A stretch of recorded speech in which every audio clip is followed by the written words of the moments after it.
Hello, this is Alan Wheeler on my YouTube channel where I usually talk about tarot and or spirituality. And today I want to do a little thought experiment and ask the question, what is true darkness? Now, by way of introduction, in more traditional morality in the old fairy tales and fables, even in narratives like The Lord of the Rings, there's a clear cut distinction between good and evil, and it's very clear uh, which is which. And in more modern stories, like Game of Thrones, for example, there's more shadows. So there's few characters who are all good or all evil. And the characters may change, become corrupted or redeemed, and there's usually a mixture of light and darkness, and there's ambiguity in many of these more modern stories, shades of gray, so to speak. Um, in some shows, the cosmic view of heaven and hell, good and evil, are played with and, if not questioned.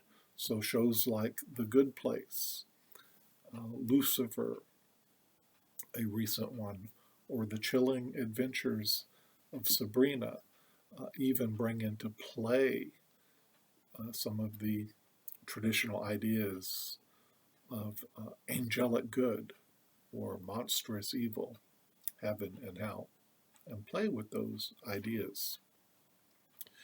So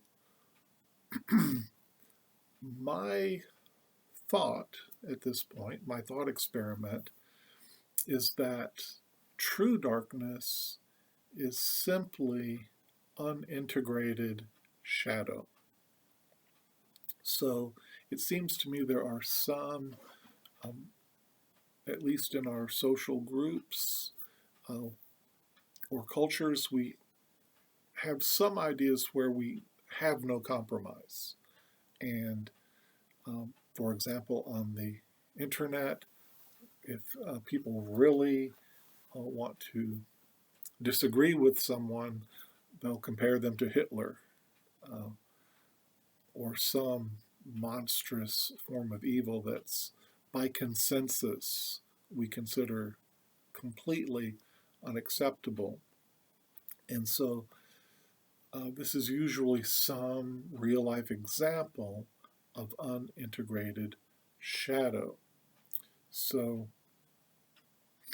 uh, something like um, something that's taken to an extreme or a logical conclusion. And so some examples might be concern for the self, something that can be balanced. If taken to the extreme um, of concern only for self to the harm of others, um, becomes unintegrated shadow, or the law of the jungle, in which competition can be good to motivate individuals, to stimulate um, creativity or the economy and things like that. If taken to the extreme where nature is red in tooth and claw and um, becomes uncontrolled, feral, wild, kind of the id, out of control,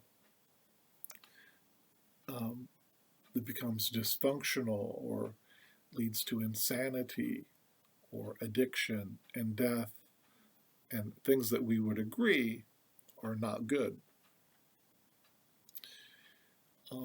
On the other hand, things that often get labeled as good, uh, like working well together with others and um, kind of following the law and the order, taken to the extreme or the logical conclusion, becomes a kind of controlled groupthink, um, or conformity that harms human rights, and where individuals are not permitted their proper freedom.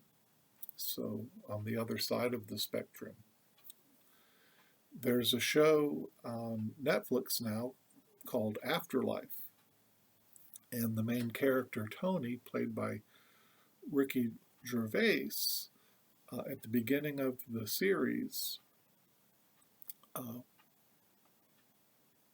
is interrupted from committing suicide, um, and he realizes, and it's his dog who needs feeding and his compassion for his dog that stops him, but it leads him to realize that he always has suicide as a backup plan, and he calls it his superpower, that he can do whatever he wants without regard for anything or anyone, and he can always kill himself.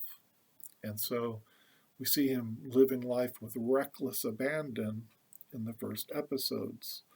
But by the end of season 1, he grows to realize that even though he doesn't believe in God, his concern for others' happiness is part of his own happiness. And so that shadow becomes integrated as he realizes he's connected with others, and still concerned for himself.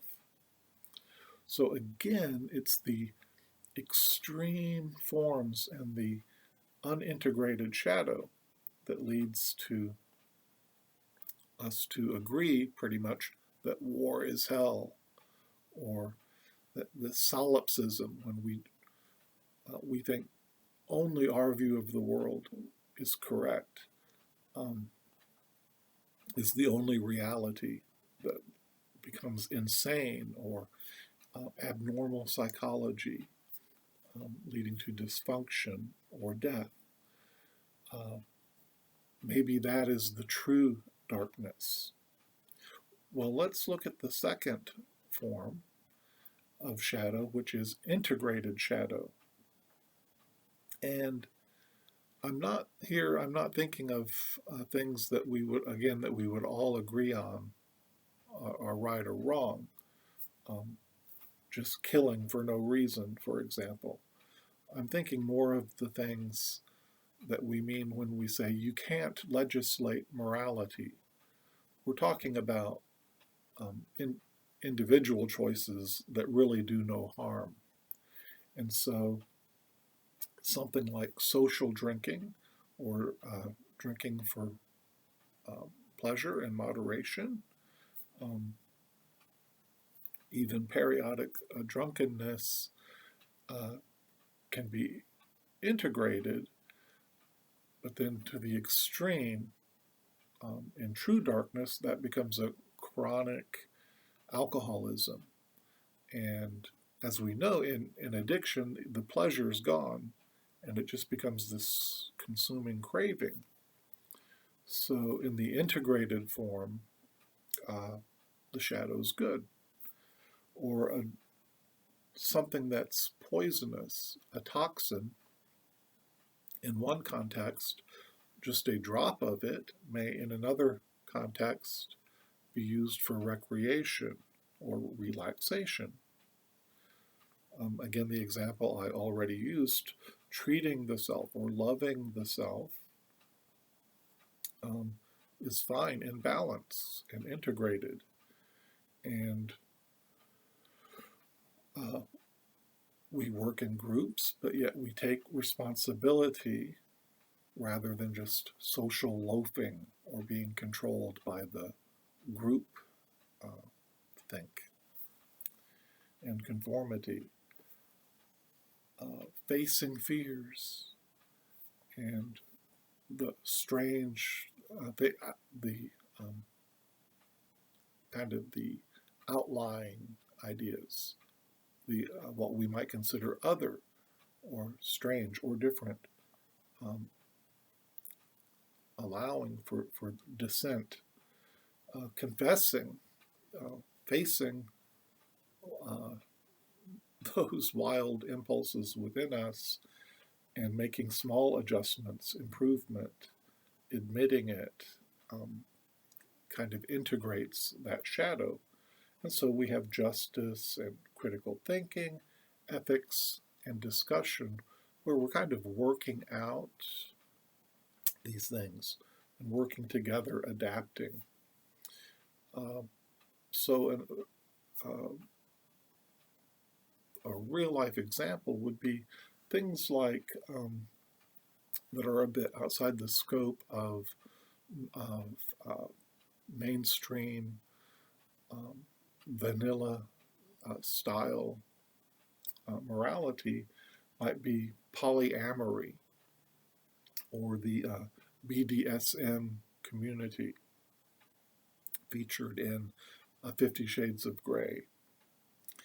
And um, from my research, these communities can follow rules and operate in safe and healthy ways by their own admission. And there is still um, room for the kind of true darkness to emerge where people are harmed or that people cheat on others or they break vows and break contracts. So there's still a sense of right and wrong, but the shadow is kind of integrated in a different way in those kind of communities. So that's my thought experiment on what is true darkness. Let me know what you think um, in the comments if you have a different idea about that. Please subscribe, like, hit the bell, as that will get this algorithm up there and get this out to those who might be interested. And as always, I hope you find connection with people in your life, with online community, and on your spiritual path, whatever that might be. Take care.